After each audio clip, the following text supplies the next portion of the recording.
Good morning, all of you. In today's lecture, we will discuss about the organosulfur compounds. Organosulfur compounds आपके different type के हो सकते हैं, जैसे पहले आपको offline class के दौरान भी बताया जा चुका है। ऑर्गेनोसल्फर कंपाउंड्स आपके वो कंपाउंड होते हैं जिनके अंदर आपको क्या दिखाई दे, जैसे नेम सजेस्ट करता है, यहाँ पे रिफ्लेक्ट करता है कि organo means organic chemistry. Organic chemistry क्या है? आपकी कार्बन की केमिस्ट्री। तो मीन्स एक तो कार्बन एटम होगा and the other atom is sulphur, दूसरा सल्फर होगा। तो ऐसे सारे कंपाउंड जिनके अंदर आपको क्या दिखाई दे, there is a bond in between the sulphur and the carbon, all such compounds called as the organosulfur compounds. So the compounds in which there is a bond between the sulfur atom and the carbon atom are called as the organosulfur compounds. अब इनके example क्या है जो आपके syllabi के अंदर है? जैसे कि आप सभी जानते हैं, आपके सिलेबस के अंदर आपने पढ़ा है, तो आपने देखा आपके थायोल्स भी हैं। तो व्हाट आर थायोल्स? थायोल्स जैसे अल्कोहल होते हैं, उसी के एनालॉग है ये। अल्कोहल्स कौन होते हैं आपके? ROH। ओ को सब्स्टिट्यूट किसने किया? सल्फर ने किया। क्यों क्यों कर पाया सल्फर? क्योंकि आप जानते हैं पीरियोडिक टेबल में ग्रुप नंबर अगर 16 में अगर आप देखें तो ऑक्सीजन के जस्ट नीचे कौन है? सल्फर। मींस ऑक्सीजन की पोजीशन को कौन ऑक्युपाई कर सकता है? सल्फर कर सकता है। दोनों की वैलेंसी सेम होती है, ऑक्सीजन की भी वैलेंसी 2 होती है, सल्फर की भी 2 हो सकती है। तो इसीलिए ओ की जगह एस आ जाए तो आप उसे एल्कोहल की बजाय ROH एल्कोहल होते हैं, RSH क्या बन गया आपके? थायोल्स। आर की वैल्यू कोई भी हो सकती है, वो कोई एल्काइल ग्रुप भी हो सकता है, वो कोई आपके एराइल ग्रुप भी हो सकता है। तो वो आर की वैल्यू आपकी डिफरेंट डिफरेंट हो सकती है। तो RSH कौन हुए? SH कौन सा फंक्शनल ग्रुप है आपका? थायोल्स। इसके बाद नेक्स्ट आ जाते हैं थायो ईथर्स। ईथर की तरह, जैसे ईथर कौन थे? जिसमें O के दोनों साइड में कौन लगा हुआ हो? कार्बन। कार्बन अटैच हो। वो कार्बन चाहे एल्काइल ग्रुप का हो, वो कार्बन चाहे आपके एराइल ग्रुप का हो, वो कोई भी हो, तो वो आपके ईथर्स कहलाते थे। सिमिलरली यहाँ पे O की जगह कौन आ जाता है? सल्फर, तो आपके थायो ईथर्स बन जाते हैं, RSR थायो ईथर्स। नेक्स्ट आपके सल्फोनिक एसिड है। जो आपने बेंजीन की काफी सारी रिएक्शंस पढ़ी हैं, उन रिएक्शंस के दौरान एक रिएक्शन ऐसी आती थी जिसे आप सल्फोनेशन रिएक्शन कहते हैं। तो उसके दौरान बेंजीन के ऊपर SO3H ग्रुप लगता था, वही SO3H ग्रुप कहलाता है सल्फोनिक एसिड ग्रुप।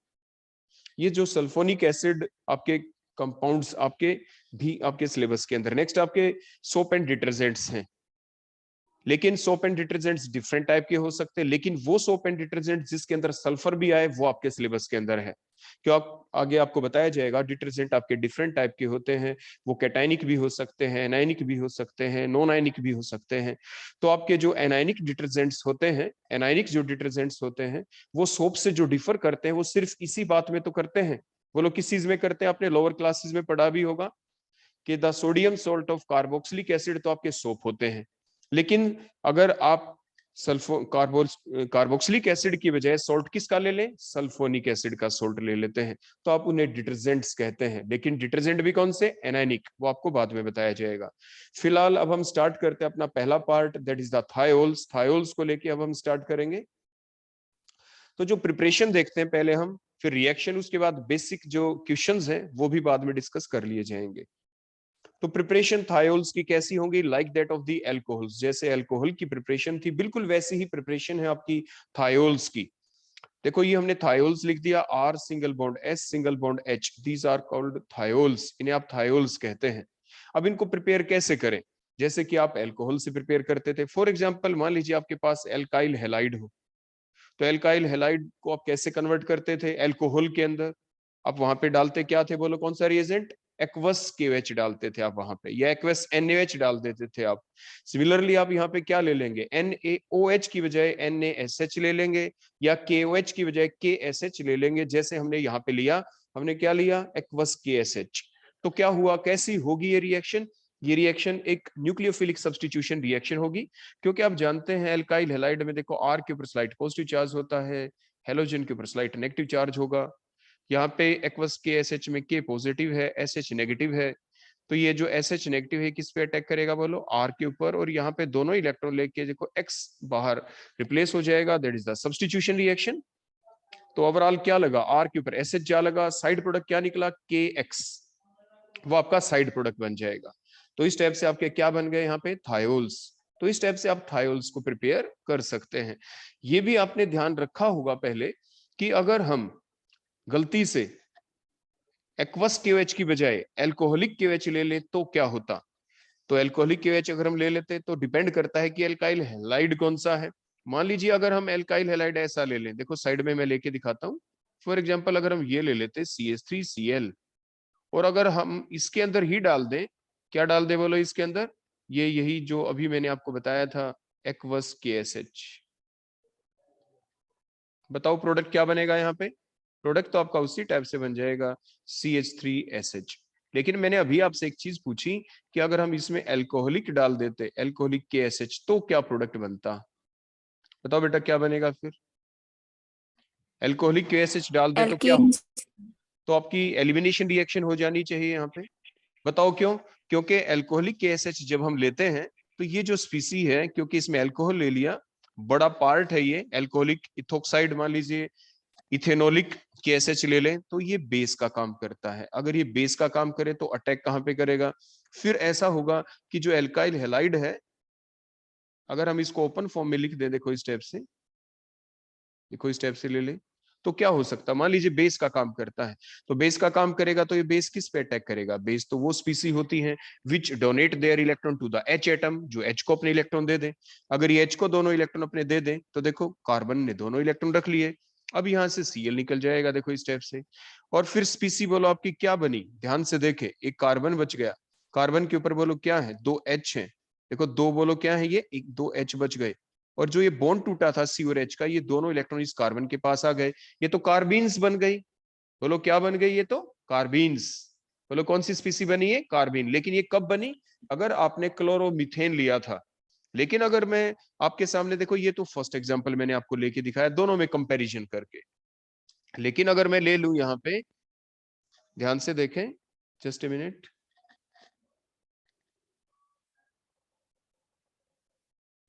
अगर हम यहाँ पे ले लेते हैं CH3 single bond CH2 single bond Cl, अब क्या होगा? बताओ अब क्या होगा? सिमिलरली अगर हम वही डाल दें, देखो इसके अंदर एक्वस KSH, तो कोई डिफरेंस नहीं, सेम ऊपर वाली रिएक्शन ही चलेगी। बोलो क्या बन जाएगा? CH3 single bond CH2 single bond SH, देखो थायोल्स बन गए।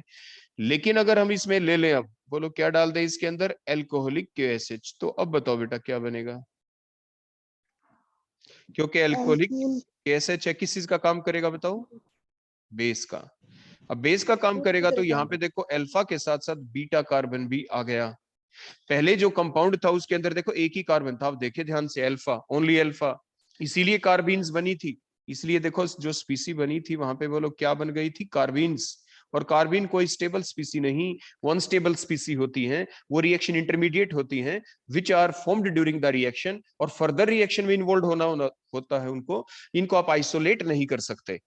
लेकिन अब क्या होगा? देखो इस CH3 को जो बीटा वाली पोजीशन, उसके ऊपर एक H को देखो मैंने अलग करके लिख दिया सिंगल बॉन्ड लगा के। अब ये बेस अपने इलेक्ट्रॉन किसको देगा? बीटा वाले पोजीशन वाले H को।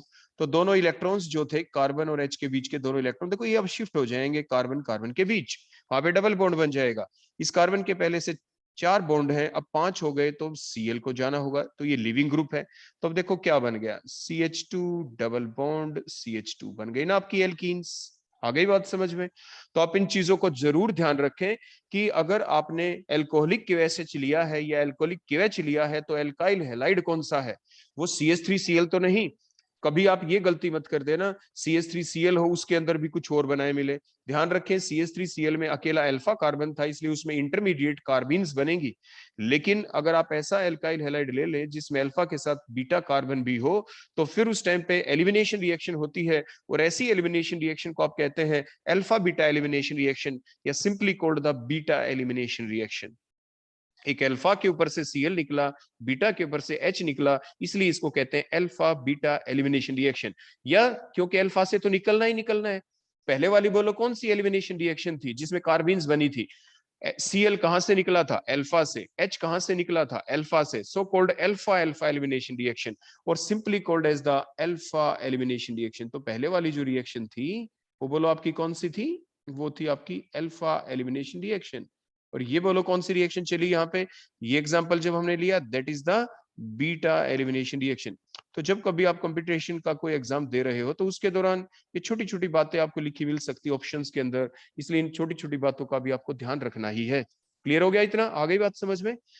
अब हम आपसे ये पूछ लेते हैं, जैसे एल्काइल हैलाइड था, हमारा टॉपिक चला हुआ है preparation of thiols. Preparation of thiol में हमने सबसे पहले इसको प्रिपेयर किया थायोल्स को एल्काइल हैलाइड से, लेकिन एल्काइल हैलाइड में और भी क्या पॉसिबिलिटी हो सकती है अगर थोड़ा रिएजेंट बदल दे, वो साइड बाय साइड आपको चीजें बता दी हैं।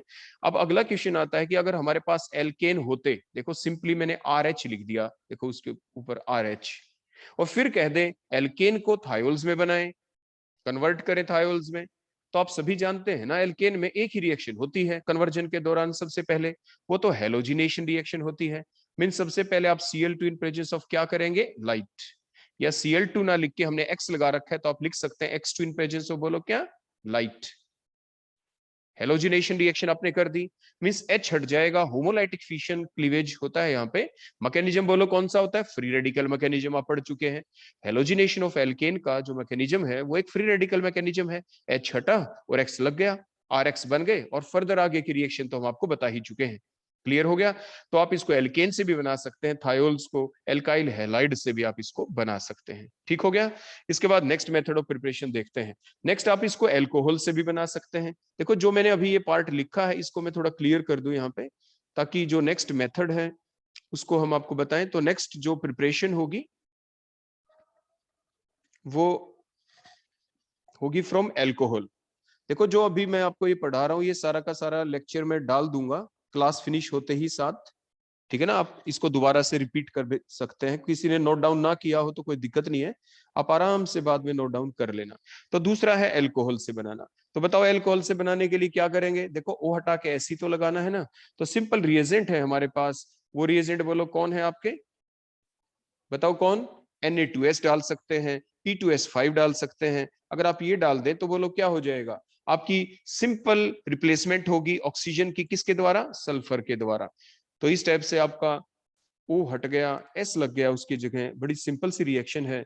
और इस तरह से आप एल्कोहल को भी बोलो किस में कन्वर्ट कर सकते हैं, एल्कोहल्स को आप थायोल्स में कन्वर्ट कर सकते हैं। आ गया इतना समझ में सभी को? इसके बाद नेक्स्ट पॉइंट आ जाता है कि और कहां से प्रिपेयर करें, थायोईथर्स। आपने एक रिएक्शन पढ़ी है ना, hydrolysis, hydrolysis reaction means ester की हाइड्रोलाइसिस।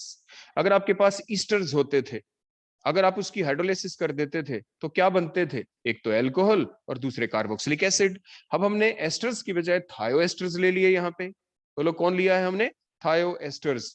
थायो एस्टर्स अगर हम ले लें तो फिर उसके बाद क्या होगा, थायो एस्टर्स लेने के बाद अगर हम इसमें सिंपल हाइड्रोलाइसिस कर दे, देखो हमने हाइड्रोलाइसिस कर दी यहाँ पे, हाइड्रोलाइसिस की तो बोलो कहां से बॉन्ड क्लीवेज होगा, मैकेनिज्म आप पढ़ चुके हैं, आपका आता था ना एक topic, methods to determine the mechanism of the reaction, हमें कैसे पता चले कि रिएक्शन कैसे चली, बॉन्ड कहां से टूटा।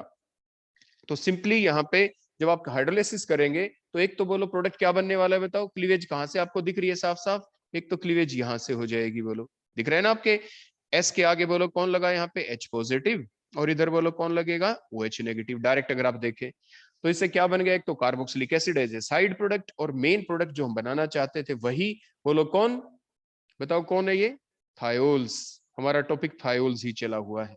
तो इस टाइप से नेक्स्ट मेथड ऑफ प्रिपरेशन देखा, आप एल्केन से बना सकते हैं, आप एल्काइल हैलाइड से बना सकते हैं, उसके बाद आपने देखा आप एल्कोहल से भी बना सकते हैं, उसके बाद आपने देखा और बोलो कहां से बना सकते हो आप इसको, थायोईथर से भी आप इसको बना सकते हैं। नेक्स्ट हम देखेंगे सल्फोनिक एसिड, सल्फोनिक एसिड का सॉल्ट ले लें। आपने ये बड़ा इंपॉर्टेंट पॉइंट है जो अभी हम आपको बता रहे हैं, सॉल्ट ऑफ सल्फोनिक एसिड का। इसको बनाने के लिए अक्सर आप क्या करते थे, इसको बनाने के लिए बताओ आप क्या करते थे, आपने पढ़ा था ना फिनोल की भी प्रिपरेशन आप पहले पढ़ चुके होते हैं।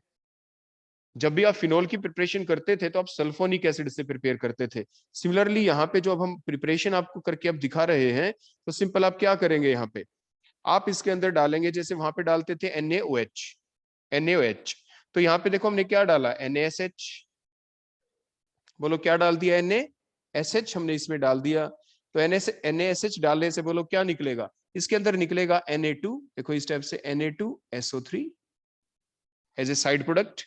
बोलो साइड प्रोडक्ट तो बोलो क्या निकल जाएगा, Na2SO3, Na2SO3 बच गया, बोलो कौन, SH बच गया, देखो यहाँ पे। और SH किसके साथ लगेगा, R के साथ, तो बोलो क्या बन गया, RSH, थायोल्स बन जाएंगे। बोलो क्या बन जाएंगे आपके यहाँ पे, थायोल्स। क्लियर हो गया। तो अभी तक आपने बोलो क्या क्या मेथड देखे, एल्केन से बना सकते हैं, एल्काइल हैलाइड से आप प्रिपेयर कर सकते हैं, एल्कोहल से बना सकते हैं, थायो ईथर्स की हाइड्रोलाइसिस से आप बना सकते हैं। अब sodium salt of sulphonic acid आपने लिया, अगर मान लीजिए आपके पास sodium salt of sulphonic acid ना होता, सिंपली सल्फोनिक एसिड होता, तो आप क्या करते, आप सल्फोनिक एसिड को पहले सॉल्ट में बदल लेते, simple acid base reaction, NaOH डालते, सोडियम सॉल्ट आ जाता आपके पास। NaOH लगातार डाले रखो, लेकिन हमें NaOH नहीं डालना है, यहाँ पे बोलो क्या डालना था, NaSH। ये ध्यान रखना है, क्योंकि आपको एल्कोहल नहीं बनाने, आपको बोलो क्या बनाने हैं यहाँ पे, थायोल्स। तो बस आप जल्दबाजी में एग्जामिनेशन के दौरान ये गलती मत कर देना, क्योंकि ये टॉपिक हम कभी कभी पढ़ते हैं थायोल्स वाला। आप मैक्सिमम आपके दिमाग के अंदर बेसिक ऑर्गेनिक केमिस्ट्री रहती है, आपके दिमाग में एल्कोहल ज्यादा रहेंगे, तो आपको चीज आती होगी, लेकिन फिर भी एग्जाम के दौरान वो चीज गलत हो सकती है, तो वो चीज आपको गलत नहीं होने देनी है, तो ये चीज आप जरूर ध्यान रखना। ठीक हो गया बेटा। इसके बाद नेक्स्ट पॉइंट हम लेते हैं, ग्रिग्नार्ड रिएजेंट से प्रिपेयर करना, RMGX। नेक्स्ट हम कहां से प्रिपेयर करेंगे इसको, फ्रॉम द ग्रिग्नार्ड रिएजेंट। तो नेक्स्ट जो पॉइंट हम आपको बता रहे हैं इसकी प्रिपरेशन का, that is from the Grignard reagent. Grignard reagent से प्रिपेयर करना। अब खुद सोचें कि ग्रिग्नार्ड रिएजेंट जब हम प्रिपेयर करेंगे, तो दोनों में एक चीज कॉमन दिख रही है, R इसमें भी है और R देखो थायोल्स में भी दिख रहा है आपको, दोनों में R है, लेकिन R के आगे सल्फर आना चाहिए। ग्रिग्नार्ड रिएजेंट में MgX है, सल्फर आना जरूरी है। सल्फर कैसे आए, आपने एक बड़ी बेसिक सी रिएक्शन पढ़ी थी ग्रिग्नार्ड रिएजेंट से, जब आप एल्कोहल बनाते थे, आप ऑक्सीजन ऐड कर देते थे, सिंपल ऑक्सीजन O2, यहाँ पे आप सल्फर ऐड कर देंगे, तो क्या बन गया, RS एंटर कर गया, इंसर्शन रिएक्शन है ये, RSMgX। उसके बाद सिंपल आपको दिख रहा है, आपको सिंपल हाइड्रोलाइसिस करनी है यहाँ पे, तो सिंपल हाइड्रोलाइसिस की तो बोलो क्या बन जाएगा, यहाँ पे S की तरफ कौन आएगा, H पॉजिटिव, क्योंकि S नेगेटिव है ऑक्सीजन की तरह, जब ऑक्सीजन के जस्ट नीचे है ये पीरियोडिक टेबल में, और यहाँ पे बोलो क्या था, स्लाइट पॉजिटिव, और इधर क्या था, स्लाइट नेगेटिव, स्लाइट नेगेटिव की तरफ H पॉजिटिव और इधर OH नेगेटिव। तो इस टाइप से थायोल्स बन गए, और साइड प्रोडक्ट बोलो आपका क्या निकला, कई बार साइड प्रोडक्ट भी पूछ लेते हैं, तो साइड प्रोडक्ट था Mg के साथ X लगा, X के साथ बोलो क्या लगा इधर, OH। So that is the side product formed. Clear हो गया। तो ये आपने देखा कि किस तरीके से आप और आपके थायोल्स को प्रिपेयर कर सकते हैं। इसके बाद नेक्स्ट हम देखेंगे रिएक्शंस, थायोल्स की reaction like that of the alcohols. आपने देखा था ना कि एल्कोहल्स का जो नेचर होता है वो एसिडिक होता है, उतना ज्यादा एसिडिक नहीं होता, बहुत ही कम एसिडिक होता है एल्कोहल, लेकिन फिर भी आप इसकी जो लेबोरेटरी के अंदर जब आप टेस्ट करते हैं अपने ऑर्गेनिक फंक्शनल ग्रुप डिटेक्शन जब आप करते हैं, तो सबसे पहले आप क्या करते थे, आप ये पता लगाते हैं कि जितने भी फंक्शनल ग्रुप है उनका नेचर एसिडिक है या नहीं, means acidic functional group, non acidic. तो आप क्या करते थे, आप इसके अंदर जो आप अपने टेस्ट करते हैं, अगर आप इसमें डालें सोडियम, तो बताओ क्या होगा, सोडियम के बारे में आप जानते हैं, it is a reactive metal, it can lose one electron easily, देखो आराम से, to acquire the group 18 like configuration. Sodium का एटॉमिक नंबर 11 है, अगर वो एक इलेक्ट्रॉन लॉस कर दे तो उसका एटॉमिक नंबर 10 हो जाएगा ना, एक इलेक्ट्रॉन लॉस किया। अब क्या होगा, यहाँ पे RS नेगेटिव है और SH पॉजिटिव है, तो RS नेगेटिव के पास कौन आया, देखो S नेगेटिव के पास Na पॉजिटिव, प्लस जो H पॉजिटिव है ये क्या करेगा, ये इलेक्ट्रॉन इस इलेक्ट्रॉन को गेन करके H बन जाएगा, नेसेंट हाइड्रोजन बन जाएगी। नेसेंट हाइड्रोजन तो रिएक्टिव होती है, तो H मिलके हाइड्रोजन गैस विल प्रोड्यूस। तो आपकी अगर आपके पास लेबोरेटरी में आपके पास टेस्ट ट्यूब है, उसमें अगर एल्कोहल है, अगर आप उसमें बिल्कुल स्मॉल अमाउंट ऑफ बिल्कुल छोटा सा पीस सोडियम का डाल देंगे, तो आपको क्या दिखाई देगा, ब्रिस्क एफरवेसेंसेस निकलेंगी, गैस निकलेगी बाहर। वो गैस कोई और नहीं, आपसे पूछ लिया जाए वो कौन सी गैस है, तो आप जवाब देंगे that is the hydrogen gas. वो कौन सी गैस निकलेगी, हाइड्रोजन गैस। हाइड्रोजन गैस का इवॉल्व होना ये शो करता है कि थायोल्स का नेचर एसिडिक है। बोलो नेचर इसका कैसा है, एसिडिक। क्योंकि एसिड कौन होता है, जो H पॉजिटिव आयन लॉस करे, H पॉजिटिव आयन लॉस होगा तभी तो हाइड्रोजन गैस निकलेगी। अगर H पॉजिटिव आयन ये लॉस ही नहीं करेगा तो क्या हाइड्रोजन गैस निकल जाती, बिल्कुल नहीं निकलती। हाइड्रोजन गैस का निकलना ये प्रूव करता है कि थायोल्स का नेचर एसिडिक है। वो एक अलग बात कि वो कम एसिडिक है या ज्यादा, हमें सिर्फ बताना है कि वो एसिडिक है या नहीं। दूसरा जिससे कि हम पता नहीं लगा पाएंगे कि वो एसिडिक है या नहीं, लेकिन ये रिएक्शन है, आप NaOH डाल दें, क्या डाल दें आप, NaOH, तो वाटर निकल जाएगा साइड प्रोडक्ट। देखो इलेक्ट्रॉन की बजाय सोडियम डाला तो Na पॉजिटिव के साथ कौन था, इलेक्ट्रॉन लॉस हुआ था। NaOH में क्या है, Na पॉजिटिव के साथ कौन निकला है, OH नेगेटिव।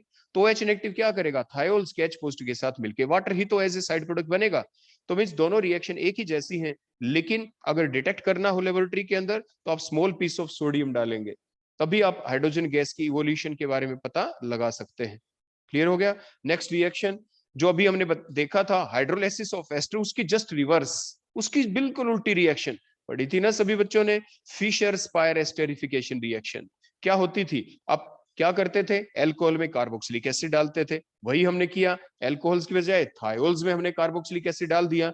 लेकिन आपने ध्यान दिया होगा ये रिएक्शन रिवर्सिबल होती थी। आप इसमें क्या डालते हैं, कैटलिस्ट, कौन सा catalyst, small amount of acid, कौन सा एसिड लेते थे, HCl गैस, उसको आप एज ए कैटलिस्ट यूज करते हैं। और फाइनली वाटर होता है लॉस, वाटर होगा लॉस तो बोलो क्या निकलेगा, कार्बोक्सिलिक एसिड के अंदर से OH और थायोल्स के अंदर से H, तो निकल गया आपके वाटर और नए बॉन्ड बन गए। रिएक्शन किसको कहते हैं, जिसके दौरान पुराने बॉन्ड टूट जाए नए बॉन्ड बन जाए। पुराना बॉन्ड ये टूट गया, देखो यहाँ से कार्बोनिल ग्रुप वाले कार्बन और OH के बीच का, वहां से OH निकला, यहाँ पे S और H के बीच में से बॉन्ड का क्लीवेज हुआ तो वाटर लॉस हो गया। अब नए बॉन्ड बनेंगे किसके बीच बताओ, कार्बोनिल ग्रुप वाले कार्बन और सल्फर के बीच देखो नया बॉन्ड बन गया, तो बोलो कौन बने, आपके बन गए थायो ईस्टर्स। बोलो क्या कहेंगे आप इन्हें, थायो ईस्टर्स। अगर RCOOR होता तो आप उसे कहते एस्टर्स, लेकिन अब सल्फर आ गया, सल्फर के लिए थायो वर्ड यूज करते हैं, सो कॉल्ड एज द थायो ईस्टर्स। अब नेक्स्ट रिएक्शन देखते हैं नाइट्रिक एसिड के साथ अगर हम डाल दें।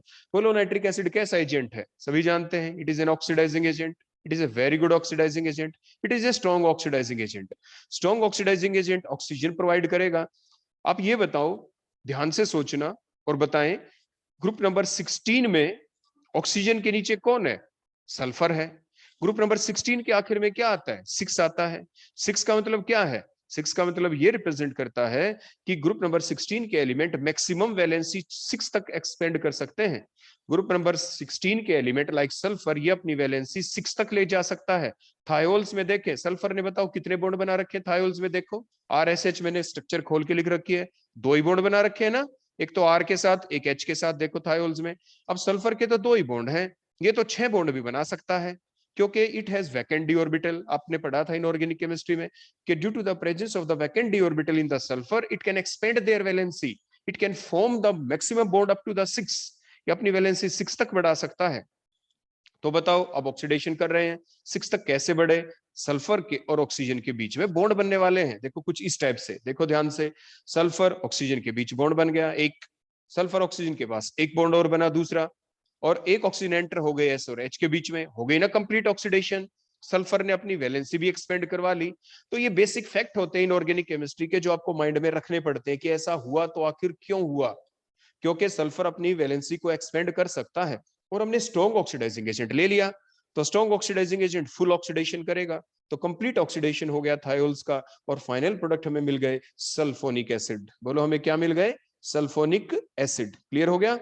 अगर हम वीक ऑक्सीडाइजिंग एजेंट ले लें तो क्या होता, अगर वीक ऑक्सीडाइजिंग एजेंट हम ले लें कोई भी, तो फिर क्या होगा, देखो ये थायोल्स के 2 मोल यूज हो जाएंगे, देखो जैसे मैंने अभी लिखा, और उसके बाद देखो ये यहां से ये H, यहां से भी H और ये O, देखो इस टाइप से, क्योंकि ऑक्सीडाइजिंग एजेंट हमने वीक लिया, वीक ऑक्सीडाइजिंग एजेंट लिया तो थायोल्स अपना असर ज्यादा दिखाएगा, असर ज्यादा मतलब थायोल्स के 2 मोल यूज होंगे, और वाटर लॉस हो गया। जैसे आपने पढ़ा है ना, परोक्साइड होते हैं, परोक्साइड कौन होते थे बोलो, परोक्साइड आपके वो कंपाउंड होते हैं जिनमें O और O के बीच सिंगल बॉन्ड हो, यहाँ पे S और S के बीच में सिंगल बॉन्ड है, ये थायो परोक्साइड बन गए। बोलो कौन बन गए आपके, थायो परोक्साइड। क्लियर हो गया। तो ये थी नेक्स्ट रिएक्शन।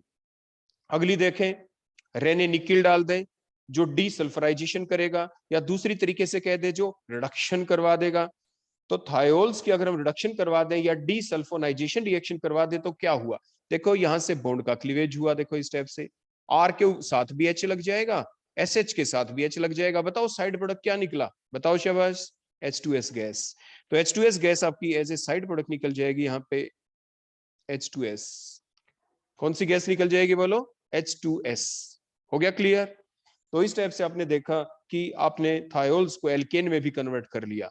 तो ये रिएक्शन जो थी जस्ट रिवर्स थी आपकी ऑलमोस्ट, जो आपने पहले प्रिपरेशन देखी थी। तो these are all about the reactions and the preparation of the thiols. तो ये सारी आपकी प्रिपरेशन और रिएक्शन यहाँ पे कंप्लीट होती हैं। थायोल्स की आपने पहले रिएक्शन प्रिपरेशन देखी, उसके बाद ये रिएक्शंस थी। तो एग्जाम में सिंपल से सिंपल क्वेश्चन पूछे आपसे तो कहेंगे give any two method for the preparation of thiols, या write any three reaction of the thiols, या कन्वर्जन आ सकते हैं, या ऐसे पूछ सकते हैं व्हाट विल हैपन करके क्वेश्चन पूछा जा सकता है। What will happen when thiols react with sodium, when thiol react with concentrated HNO3, ऐसे करके पेपर में क्वेश्चन आ सकता है। ऐसा ही क्वेश्चन जो आपके रिएक्शन वाला प्रिपरेशन वाला चार्ट था थायोल्स का, उसके अंदर से भी पूछा जा सकता है।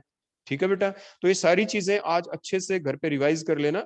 कल बिल्कुल इससे कोरिलेटेड होते हुए अगला हमारा टॉपिक होगा जिसमें हम आपको थायो ईथर्स और आपके सल्फोनिक एसिड की प्रिपरेशन और रिएक्शंस के बारे में बता देंगे। ठीक है, तो that is all about today's lecture on the organosulfur compounds, and that only on the preparation and the reactions of the thiols. Thank you.